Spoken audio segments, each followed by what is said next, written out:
Donc on va essayer de parler, Inch'Allah, de l'ascension. Il y a une nuit qui s'appelle la nuit de l'ascension. C'est pas la nuit de l'ascension. On l'appelle la nuit de l'ascension, c'est ça? Donc c'est pas... Hein? C'est le voyage nocturne plutôt. Parce que il y a eu deux voyages. Il y a le voyage de la Mecque à Al-Quds, la Palestine, ça s'appelle Isra. Isra, c'est le voyage nocturne. Et l'ascension, c'est le Mi'raj. Nous, on a l'habitude de dire Laylat al-Isra. On ne dit pas Laylat al-Mi'raj. Donc, ce n'est pas la nuit de l'ascension. Il a raison, le frère. Donc, c'est la nuit du voyage nocturne. Sidna Nabi sallallahu alayhi wa sallam. On va essayer, même si c'est quelque chose qu'on ne peut pas concevoir, de se mettre dans la peau de Sayyidina Nabi sallallahu alayhi wa sallam. C'est quelque chose qu'on ne peut pas, mais qu'Allah nous pardonne, on va essayer de comprendre quelque chose d'incompréhensible, mais on va essayer. Quel est l'état d'esprit de Sayyidina Nabi sallallahu alayhi wa sallam? Sayyidina Nabi sallallahu alayhi wa sallam, il vivait avec sa tribu. Et Allah subhanahu wa ta'ala l'avait élu pour une mission. À l'âge de 40 ans, après des nuits de méditation et des mois et des années de méditation et de retraite, Allah subhanahu wa ta'ala le préparait pour recevoir la révélation qu'on appelle le Coran. Mais la vraie révélation n'est pas le Coran. La vraie révélation, c'est l'ouverture. C'est quand Allah subhanahu wa ta'ala t'ouvre les yeux sur la vérité et sur la vraie vie pour laquelle tu as été créé. Parce que si on croit que Allah subhanahu wa ta'ala nous a créés pour qu'on mange et qu'on procrée et qu'on meure, c'est très rabaissant pour nous. Voir qu'on est réduit à vivre pour manger, procréer et mourir. C'est pas ça. La mission de l'homme, elle est beaucoup plus noble et beaucoup plus grande. Donc, la révélation, au fait, c'est l'ouverture.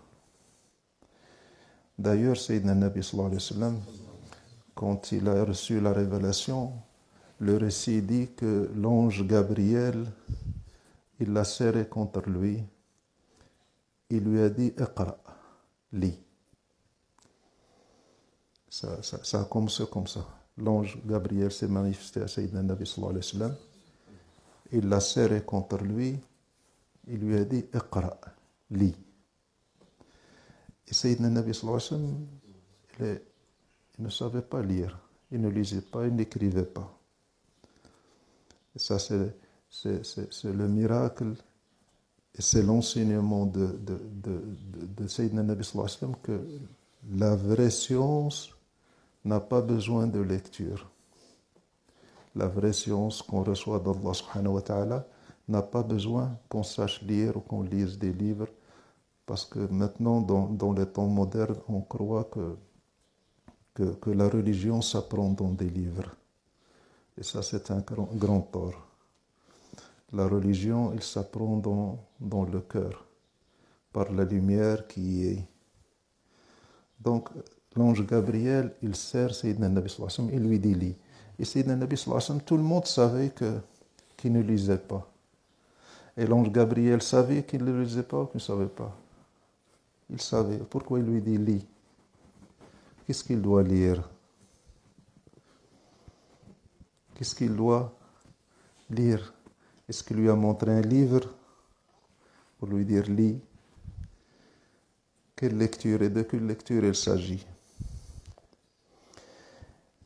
Allah subhanahu wa ta'ala, quand il a créé les esprits, avant la création des corps, Allah subhanahu wa ta'ala, il a créé tous les esprits de tous les hommes qui vont être créés sur terre. Et il leur a dit, ne suis-je pas votre Seigneur?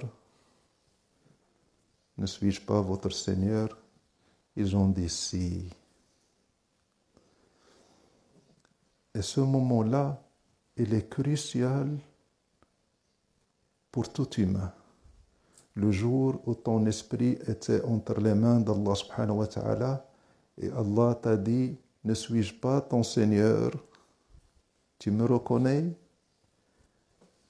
Et là, il n'y avait pas l'obstacle du cœur, du corps. Donc tous les esprits, ils ont dit, si, ya Allah, tu es notre Seigneur.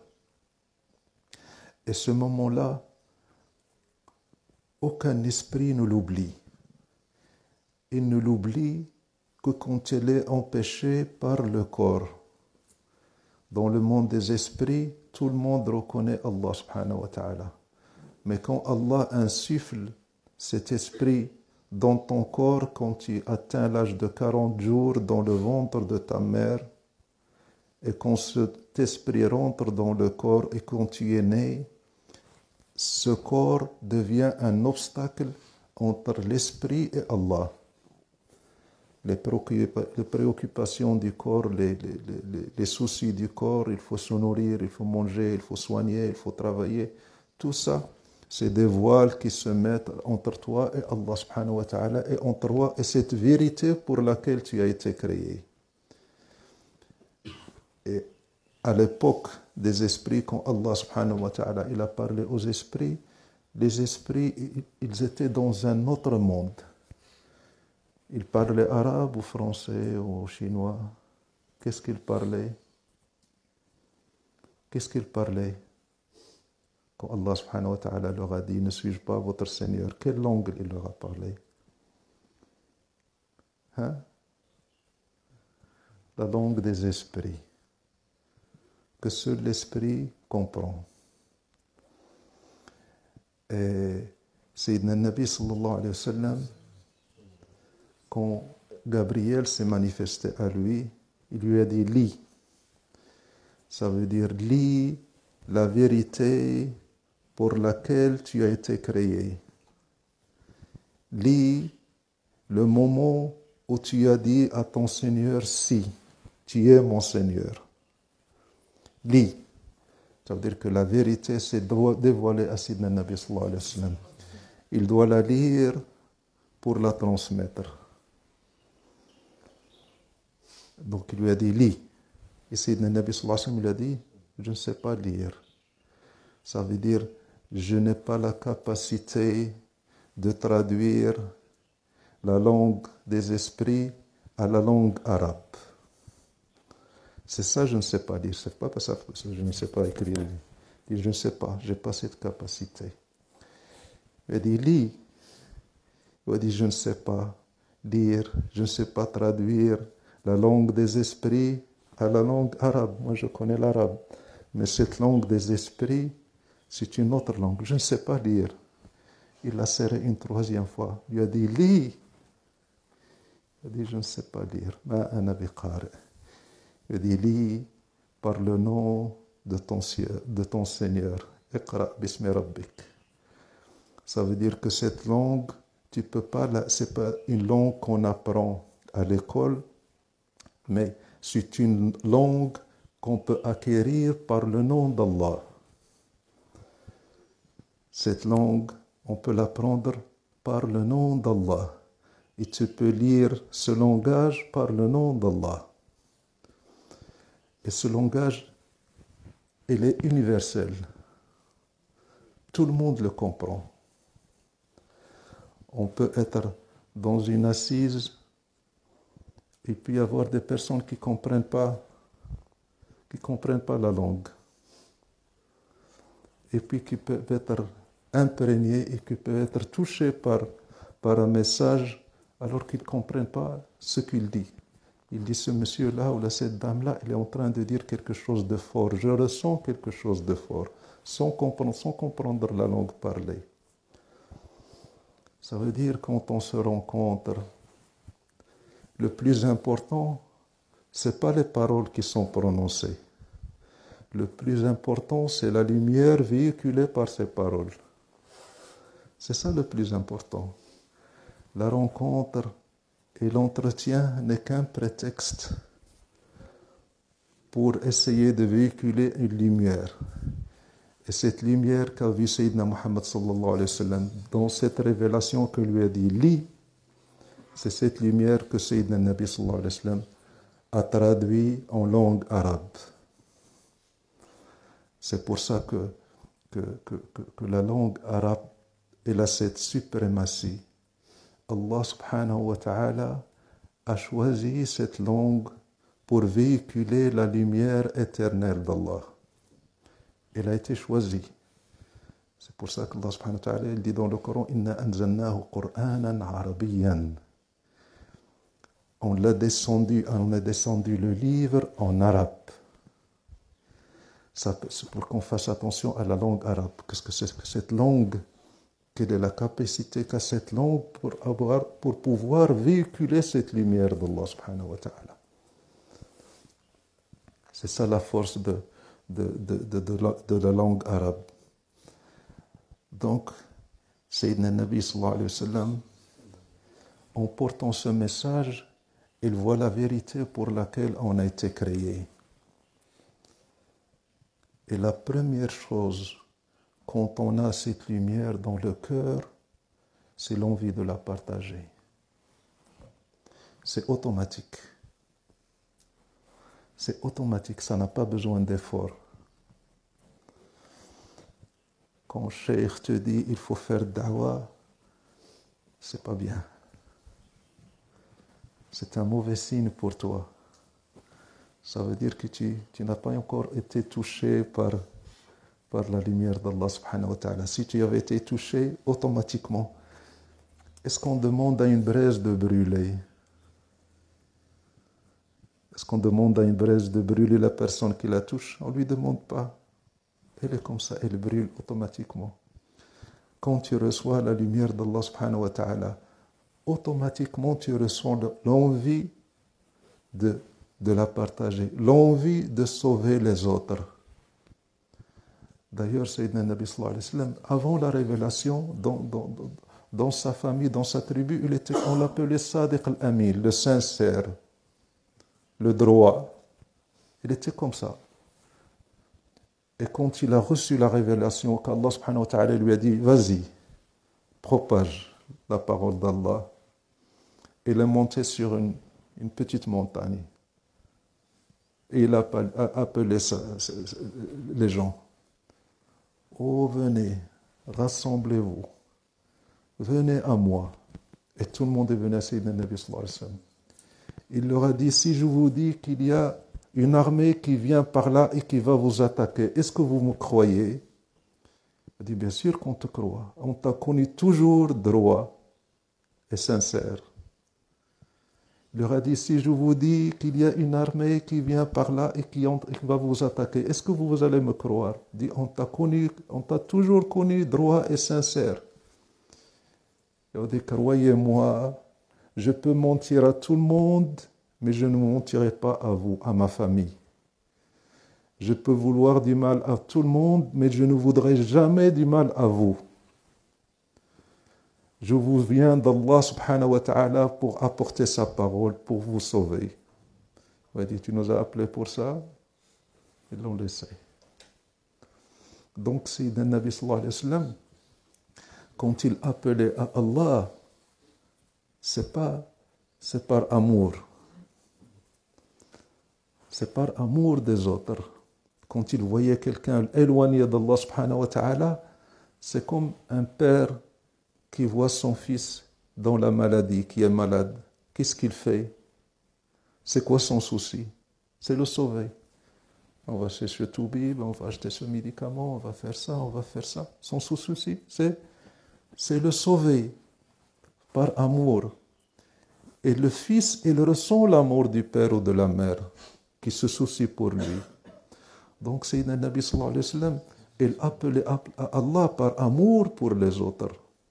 Ce n'est pas une mission, ce n'est pas un devoir. Ce n'est pas un automatisme. Ce n'est pas une formalité qu'il doit accomplir. Non, c'est par amour qu'il venait aux autres. Je ne veux pas que tu sois châtié par Allah. Je n'aime pas te voir éloigné d'Allah subhanahu wa ta'ala. Et ce qui me pousse vers toi, c'est l'amour pour toi. Et Sayyidina Nabi sallallahu alayhi wa sallam, il venait aux gens pour les sauver et eux, ils le combattaient. S'il y a une personne qui va traverser une voiture, tu vois qu'une voiture qui vient, il va traverser, il va être écrasé par la voiture. Et tu viens et tu le tiens. Il te dit, laisse-moi. Lui, il ne voit pas la voiture. Et toi, tu le tiens par ses vêtements. Tu dis, mais laisse-moi. Toi, tu ne veux pas qu'il soit écrasé. À un certain moment, il commence à t'insulter. Et il te gifle. Un premier, un deuxième, troisième. Et toi, tu le tiens, mais reste, ne bouge pas. À un certain moment, qu'est-ce que tu vas dire? Va en enfer, et Allah, vas-y. Au contraire, tu voudras qu'il soit écrasé pour venger ton ego. Allez, vas-y. Moi, je veux te sauver, toi, tu es en train de m'insulter. Sayyidina Nabi sallallahu alayhi wa sallam, c'est plus que ça, à des degrés supérieurs. Plus il recevait l'animosité des gens, plus il tenait à les sauver. Et il pleurait les nuits parce qu'il n'arrivait pas à sauver les gens. Il ne dormait pas, il ne mangeait pas, il se souciait des autres qu'il essaie de sauver et qu'eux essaient de le tuer.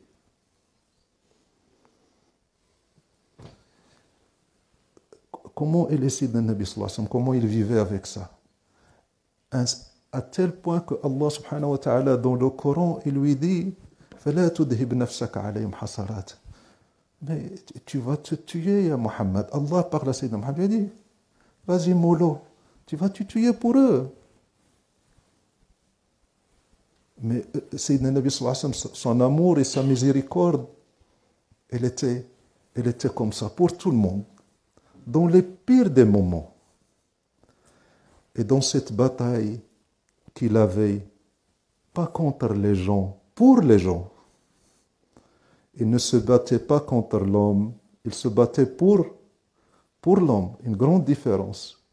Même dans cette confrontation, il se battait contre eux ou là pour eux. Pour eux. Les compagnons de Sayyidina Nabi sallallahu alayhi wa sallam, quand ils étaient attaqués et qu'ils étaient obligés de se défendre, ils faisaient la guerre. Ils faisaient la guerre contre les hommes ou bien pour les hommes. Pour eux, ça veut dire qu'ils offraient leur vie pour que l'autre soit sauvé. Ça, c'est un peu l'état d'esprit dans lequel, on essaie d'imaginer, mais on ne peut pas savoir, on ne peut pas comprendre. Dans lequel était Sayyidina Nabi sallallahu alayhi wa sallam et ses compagnons. Et dans cette guerre, dans cette bataille, dans cette lutte, Sayyidina Nabi sallallahu alayhi wa sallam, il avait deux alliés. Sa femme et son oncle. Sa femme, c'était le ministère de l'Intérieur. Quand il rentrait à la maison, c'était la dame qui était le support, le réconfort, l'aide de Sayyidina Nabi sallallahu alayhi wa sallam.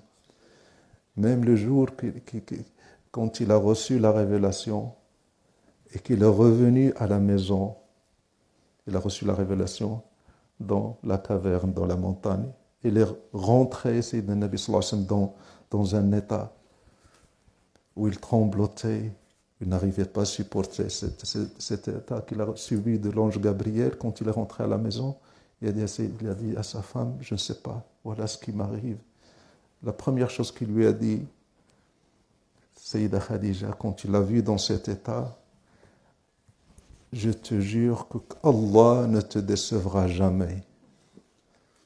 Toi qui aides les pauvres, toi qui es généreux avec l'invité, toi qui es un soutien pour les autres, tu fais tout ça et Allah va te vouloir du mal. Donc cette dame qui était là pour aider Sayyidina Nabi sallallahu alayhi wa sallam dans les états spirituels qu'il vivait avec Allah, et dans la lutte qu'il vivait avec sa tribu. Et quand on rentrait à la maison, le soutien qu'il avait et le réconfort qu'il recevait de Sayyida Khadija et l'aide financière, son argent. Sayyida Khadija, sa femme, était une commerçante. Elle était riche. Il le soutenait avec son argent. Et c'était le réconfort quand il rentrait, Sayyidina Nabi sallallahu alayhi wa sallam. C'est pour ça que je dis qu'elle est belle, qu'elle est belle, qu'elle est belle, la femme qui sourit au visage de son mari qui rentre chez lui. Qu'est-ce qu'elle est belle! C'est la beauté de la femme. Quand l'homme rentre à la maison, il trouve une femme souriante. Ce sourire peut lui faire oublier tous ses soucis. C'est ça la beauté de la femme. Et Sayyidina Nabi sallallahu alayhi wa sallam, il avait ce soutien à la maison. Et à l'extérieur, il avait le soutien de son oncle. Son oncle qui n'a pas embrassé l'islam, mais qui aidait et soutenait Sayyidina Nabi sallallahu alayhi wa sallam parce que c'était son neveu, sa famille. Il le soutenait, mais il ne voulait pas embrasser l'islam. Et cette aide, elle était indispensable pour Sayyidina Nabi sallallahu alayhi wa sallam. C'est un humain, sallallahu alayhi wa sallam. Alors l'an 10, après 10 ans de lutte, et de da'wa et de problèmes, Sayyida Khadija est morte et Abu Talib est mort. Son oncle est mort et sa femme est morte. Donc, sa tribu qui voulait le tuer était empêchée par cet homme, ce dignitaire qui est son oncle. Et à la maison, le seul soutien et le réconfort, c'était sa femme. Donc, il n'avait plus ni extérieur, ni intérieur, sallallahu alayhi wa sallam. Il se retrouvait nu. Donc, il était destiné à être tué. Il n'avait plus de soutien, sallallahu alayhi wa sallam. Donc, il n'y avait plus de solution que fuir la Mecque. Il a dit, je ne peux plus rester.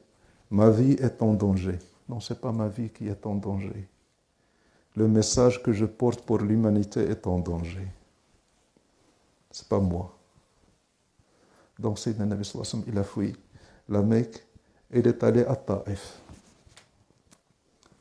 un autre village plus loin. Et quand il est rentré à Taïf, il a rencontré les chefs. Il leur a parlé, il leur a dit, je ne vous demande rien, la protection. Et laissez-moi prêcher la bonne parole. Ils ont refusé. Pire que ça, ils l'ont expulsé du village. Ils ont envoyé leurs gamins pour qu'ils suivent Sayyidina Nabi sallallahu alayhi wa sallam, qu'ils jettent des pierres sur lui. Et Sayyidina Nabi sallallahu alayhi wa sallam qui quittait le village sous les insultes et les pierres des gamins du village. Et elle est sortie, Sayyidina Nabi sallallahu alayhi wa sallam. Et il ne pouvait plus revenir à la Mecque. Parce que dans la tradition arabe, c'est une honte que de demander refuge auprès d'une autre tribu que ta tribu. Donc si tu es sorti de la tribu, tu as demandé refuge auprès d'une autre tribu, c'est comme si tu as renié ta tribu. Tu n'appartiens pas à cette tribu. Donc Sayyidina Nabi sallallahu alayhi wa sallam, il est sorti. Et quand il est sorti de ce village, dans le sang des pierres jetées sur lui, sallallahu alayhi wa sallam, il est allé sous un arbre. Il s'est assis avec un compagnon qui était avec lui. Et à ce moment-là, toutes les portes étaient fermées. Qu'est-ce qu'il va faire dans ce désert? Ni rentrer à Mecca, ni aller à Taïf. Il était seul dans le désert, avec ce grand message qu'il a sur le dos qu'il doit transmettre. Et dans cet état, l'ange Gabriel est apparu à Sayyidina Nabi sallallahu alayhi wa sallam. Il a dit, oh Mohammed, tu as vu ce que t'ont fait ta tribu. J'ai avec moi l'ange des montagnes. Et la Mecque, elle est entre les montagnes, elle est au fond, dans une vallée entourée de montagnes. Il dit, j'ai avec moi l'ange des montagnes. Si tu veux, tu peux lui donner l'ordre pour qu'il écrase la Mecque avec ces hommes qui t'ont fait tout ceci. Et c'est le Nabi sallallahu alayhi wa sallam qui ne perd pas le nord. Il va dire non. Si eux sont comme ça, j'ai espoir que ces enfants soient meilleurs qu'eux.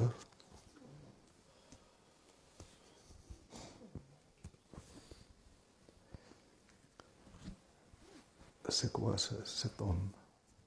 Ça veut dire si je désespère d'eux, mais je ne désespère pas de leur enfant, de leur progéniture. Et d'ailleurs, c'est le Nabi sallallahu alayhi wa sallam, une fois, il avait le pire ennemi, c'était Abu Jahl. Abu Jahl, c'est le Nabi sallallahu alayhi wa sallam, il l'appelait mon pharaon. Moïse avait son pharaon, et mon pharaon, c'est Abu Jahl. Et c'est le Nabi sallallahu alayhi wa sallam, une fois, il entendait les compagnons parler en mal de Abu Jahl. Il leur a dit arrêtez de dire du mal de Abu Jahl.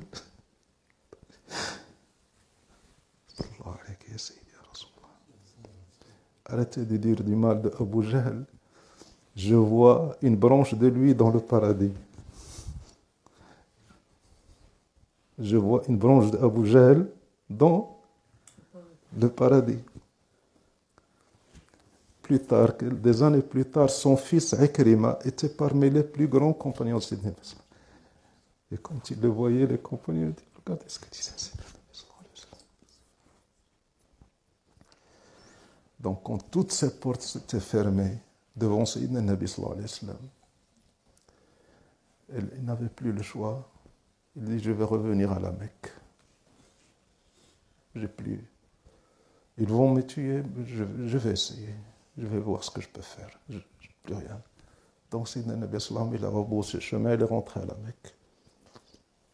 Avant de rentrer, il a envoyé le compagnon avec lui. Il leur a dit, qui c'est parmi vous qui peut me protéger? Il veut rentrer dans son village, il a besoin de protection maintenant. C'est sa famille. C'est son village, c'est sa famille. Sallallahu alayhi wa sallam. Et on lui a dit, tu rentres, on te tue. On te tranche la tête. Ne rêve pas. Sauf un homme. Sauf un homme, Adaï, qui n'était pas croyant. Il a été touché par la fierté arabe. Il leur a dit non. Quelqu'un qui demande refuge, on ne lui donne pas. On le donne aux étrangers. On ne le donne pas à quelqu'un. Alors elle est sortie avec ses enfants. Il avait 10 ou 9 enfants, des gaillards, des forts, avec leur épée. Ils sont sortis chez Sayyidina Nabi sallallahu alayhi wa sallam, en dehors du village. Ils ont levé leurs épées. Ils l'ont mis au milieu. Il lui a dit, tu rentres. Sous la protection de nos épées. C'est pas digne d'un arabe qu'on lui demande refuge, qu'on ne lui donne pas. Qu'est-ce que c'est que ça? On en est là. Et Sayyidina Nabi sallallahu alayhi wa sallam est rentré à la Mecque, réfugié chez lui. Qu'est-ce qu'il y a de pire humiliation? Donc, toutes les portes de l'homme étaient fermées. Dans ces circonstances, Allah subhanahu wa ta'ala l'a gratifié par le voyage nocturne et l'ascension nocturne. Où il a fait le voyage de la Mecque à Palestine, et de la Palestine, il a fait l'ascension dans les cieux, où il a vu les miracles d'Allah subhanahu wa ta'ala et la grandeur de la création d'Allah subhanahu wa ta'ala. Donc, il dormait sallallahu alayhi wa sallam. Il a vu arriver l'ange Gabriel. Il lui a dit, oh Mohammed, viens avec moi.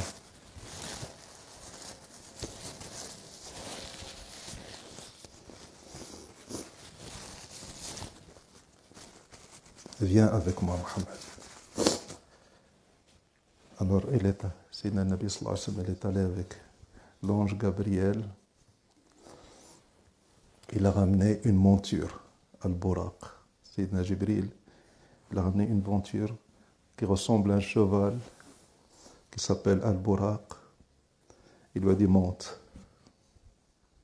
Et quand il voulait monter, sallallahu alayhi wa sallam, ce cheval, ce Buraq, il a commencé, il a résisté. Il n'était pas facile à monter. Et Sayyidina Jibril lui a dit, oh Buraq, qu'est-ce que tu es en train de faire? Par Allah, plus honorable que Mohammed ne t'a jamais monté. Tu fais ça de Mohammed? Tu sais à qui tu as affaire? Alors quand il a entendu ça, il est devenu tout en sueur, il s'est calmé devant Sayyidina Nabi sallallahu alayhi wa sallam. Donc le premier pas, la première chose qui lui est arrivée sallallahu alayhi wa sallam, il a entendu quelqu'un parler de sa grandeur et de sa valeur auprès d'Allah subhanahu wa ta'ala. Il n'a pas de valeur avec les hommes, mais il est cher chez Allah. C'est pas être honoré par les hommes, c'est pas un critère. Que tous les hommes soient mécontents d'Allah, mais que Allah soit mécontent de moi, mais que Allah soit content de moi. Ça m'est égal. J'en ai rien à faire. Que tout le monde soit éloigné de moi, mais que Allah me soit rapproché. Sayyidina Nabi sallallahu alayhi wa sallam, il avait un homme qui s'appelait Zayd. Un compagnon qui s'appelait Zayd et qui habitait dans la campagne. Et quand il venait à Médine, il ramenait des choses de la campagne. Des œufs, du lait, à Sayyidina Nabi sallallahu alayhi wa sallam. Et Sayyidina Nabi sallallahu alayhi wa sallam, il lui donnait des choses de la ville, des tissus, des chaussures. Et Sayyidina Nabi sallallahu alayhi wa sallam, il disait de lui, Zayd est notre compagne et on est sa ville. Lui, c'est notre compagne et nous, on est sa ville. Je suis sa ville. Une fois, Sayyidina Nabi sallallahu alayhi wa sallam, il marchait dans le souk, dans le marché, et il a vu Zayd en train de vendre des trucs. Alors il est venu derrière Zayd, sans que Zayd le voie. Il est venu derrière lui, il l'a pris comme ça, sallallahu alayhi wa sallam. Il l'a serré. Il n'arrivait pas à voir qui c'est qui le tenait. Il l'a tenu, il l'a porté. Il a dit, qui veut acheter cet esclave? Qui veut acheter cet esclave? Et l'homme, il ne reconnaissait pas, il lui dit, laisse-moi. Il dit, qui veut acheter cet esclave? Alors, il a reconnu la voix. Il a fini par reconnaître la voix de Sayyidina Nabi sallam, alors il s'est laissé faire. Vas-y, serre-moi, Rasulullah. Alors, Sayyidina Nabi, il dit, qui veut acheter l'esclave? Qui veut acheter l'esclave? Personne n'a voulu de lui. Il dit, Rasulullah, je suis une foutue marchandise, personne ne veut de moi. Il a dit, oh Zayd, chez Allah, tu es très cher. Ne dis pas que tu n'as pas de valeur. Peut-être qu'auprès des hommes, personne ne veut de toi, mais tu es cher chez Allah. Donc, Sayyidina Nabi sallallahu alayhi wa sallam,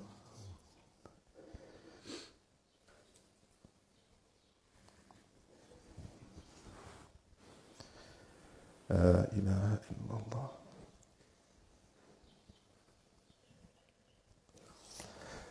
Quand le moment où il voulait monter le Buraq pour faire le voyage, Sayyidina Jibril lui a parlé de sa grandeur.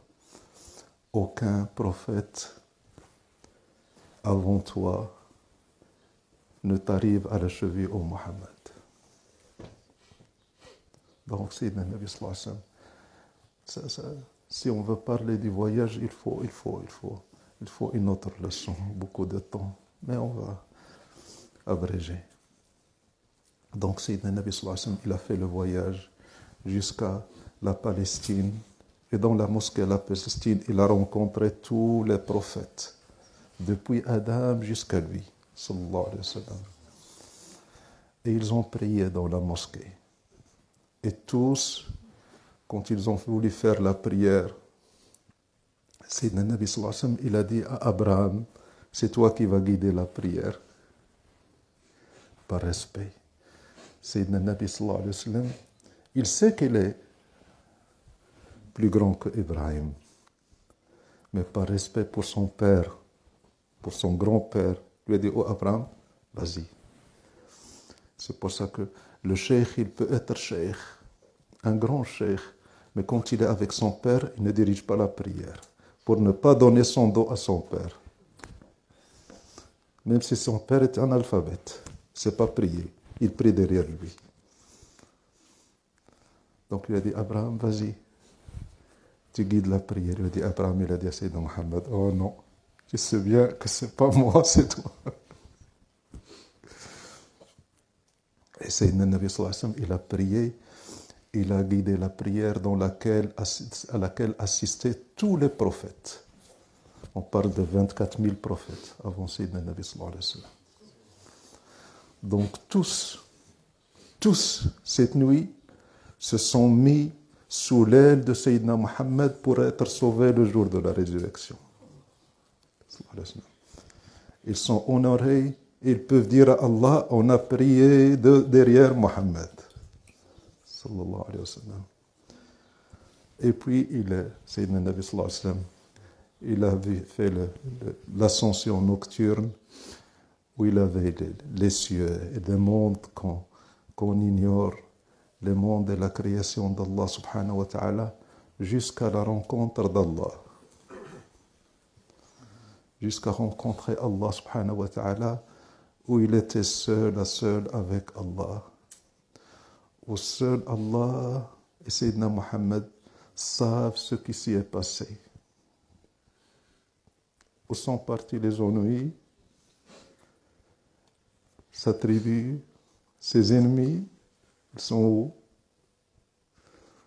Tout s'est évaporé.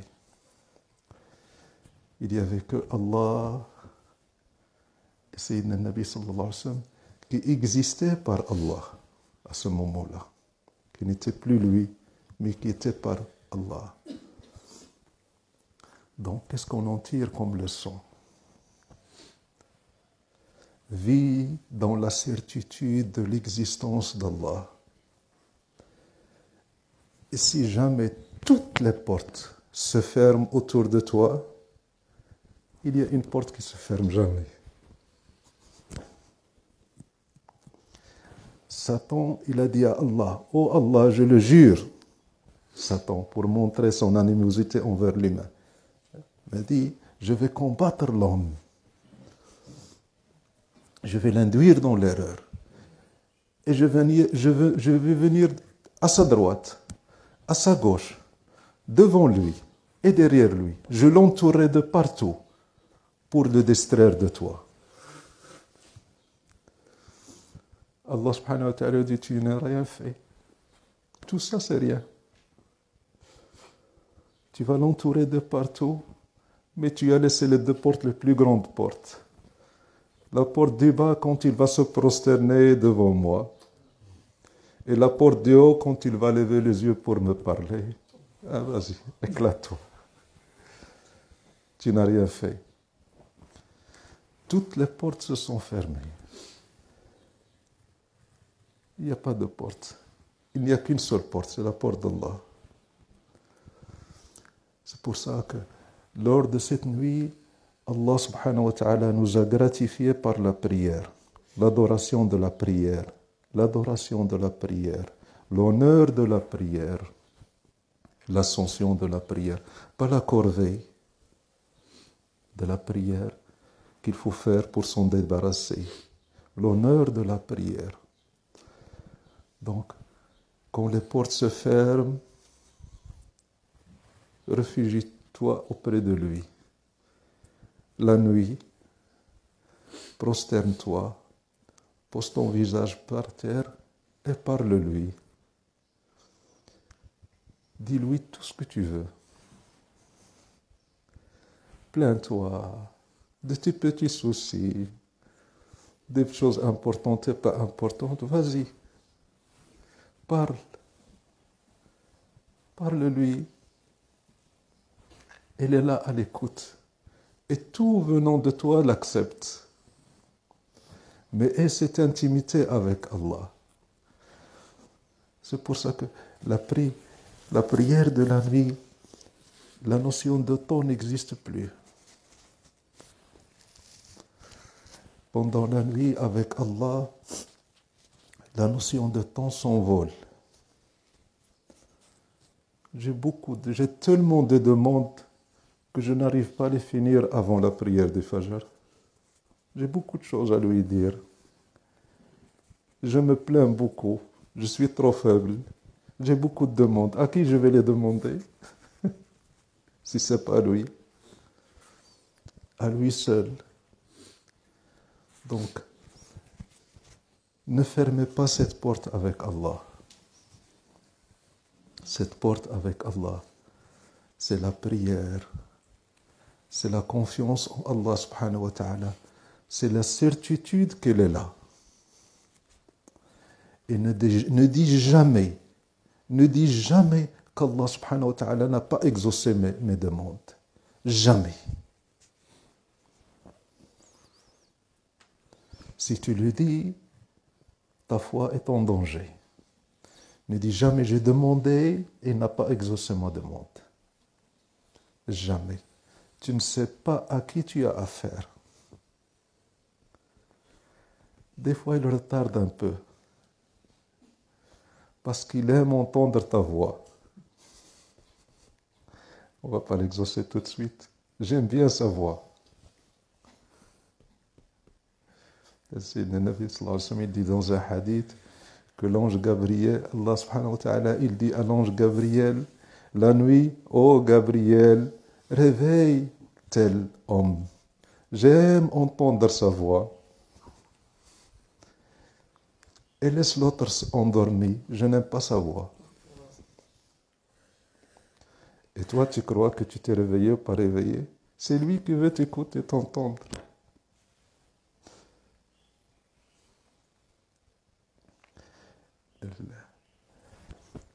Ne vous sous-estimez pas.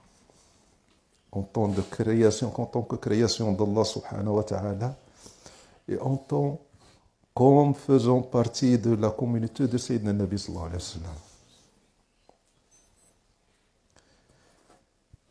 sallam. On est faible. On est faible, on oublie. Mais Allah subhanahu wa ta'ala, il est là. Même dans l'oubli, même dans l'égarement, même dans le péché, il est là. Alhamdulillah ala fadlillah. Et Sayyidina Nabi sallallahu alayhi wa sallam, gratifié, honoré par cette nuit, quand Sayyidina Nabi sallallahu alayhi wa sallam, quand il était auprès d'Allah, il a entendu la voix de Abu Bakr. Il a entendu la voix de qui?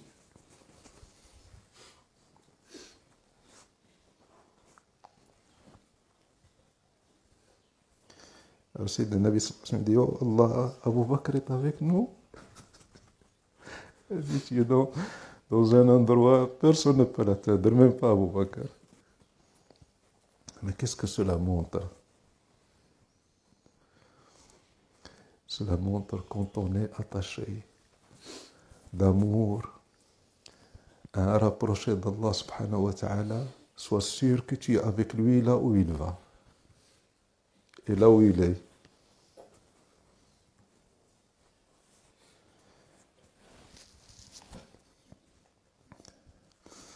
Un conseil. Allah subhanahu wa ta'ala nous a tous gratifiés par cette voie et ces hommes auprès desquels Allah subhanahu wa ta'ala nous a mis.